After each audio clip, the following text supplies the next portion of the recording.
John Kotter, also from the Harvard Business School, has developed probably the most widely used model of change in corporate economy. He argues that there were 7 pitfalls that people experience when change efforts failed. Allowing complacency, think about our buy-in scale, failing to create a guiding coalition or a group of people who are willing to lead the change, underestimating the power of vision, again, think about our charter discussion, and then under-communicating the vision by a factor of 10, 100, or 1,000. In other words, if you have a level 3 charter where you can clarify what we're trying to do and why we're trying to go there, and then you just hammer that until people get it, this will raise the probability of the change taking place. Then he says many managers will allow short-term obstacles to block the vision so that they forget about where they're trying to go and they become focused on, in the short term, meeting short-term goals and objectives or solving problems.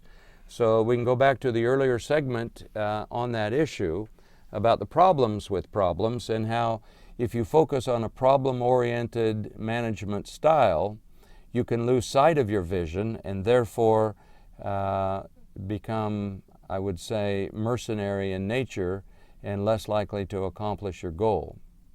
Failure to create short-term wins, declaring victory too soon, like think about mission accomplished, right? Maybe not yet. And neglecting to anchor change in the culture. We've already talked about the significance of organizational culture in creating a successful organization. So Kotter's steps for leading change then, of course, are the obverse of those.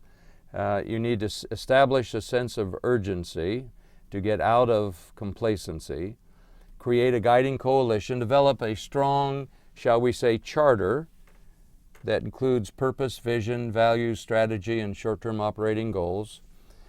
Be a strong communicator of that charter, and redesign the organization in order to encourage broad-based action.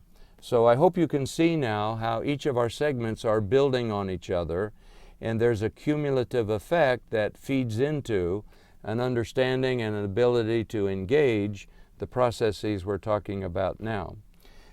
The reward system of how do you generate short-term wins, and then redesign the HR systems so that these changes become anchored in the organizational culture. We've already described that process and how that works. So Kotter's work has been very widely adopted, widely used in the world, and I invite you to think about how his model compares with your own.